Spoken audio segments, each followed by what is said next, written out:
promise fulfilled. 80 years in the making. A truly remarkable story of a Massachusetts World War II airman finally laid to rest with his family, and it's thanks in part to the family he never met. Digital content reporter and producer Leanna Scacchetti dives into this moving story in a documentary that is actually now available right now on our website, WCVB.com. And Leanna, we occasionally hear about service members being identified, but this one's a little different, huh? Yes, a few things actually caught my attention on this story. First, we'll start with his name, Staff Sergeant Loring Lord. That's not a name that you hear very often, but he was raised in Somerville, Massachusetts, right here. Lord was described as an outdoorsy, all-American kind of guy. He had a fiancée and a job building aircraft engines for the war effort. So he didn't have to join the military, but he chose to. And by 1945, he was a gunner in bombers over the skies of Germany. And during his service, he wrote about 50 letters back home to family, and he signed every single letter the exact same way up until the very last letter his family ever received. Take a listen. It's to my aunt, my great aunt, who I call my auntie, dear Ruthie. It's somewhere in France, Sunday, March 11th, 1945, 10 days before he was shot down.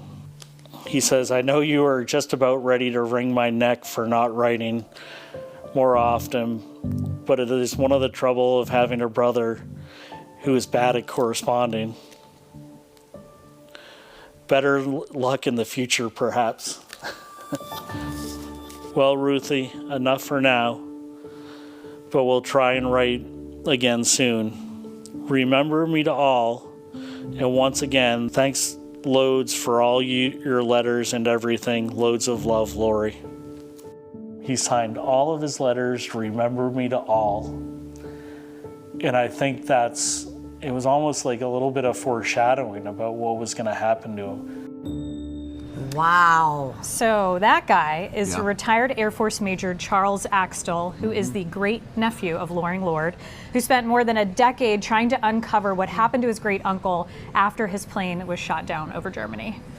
Wow, we are remembering. Yes, that's for sure. Absolutely. And all these years later. He even played a role in this. He did, and that's what makes this extra interesting, and that is featured in the documentary. But for Axtell, it's closure that his family needed, and something that the families of 80,000 service members never got or are still waiting for. And he wants people to know, especially with today's technology and DNA research, it can still happen for the families out there. Sure. So where can they watch it? One more time. Pardon the cheap plug, but one more time. Where can you watch it? Yes, various places. You can stream it on WCVB.com or the WCVB News app, or even over on our WCVB YouTube channel. And you worked hard on that, and it's something that's meaningful to you. And I think hours. Wonderful. Okay, we're looking forward to that. Thanks, Leanna. Thank you. Thanks, Leanna.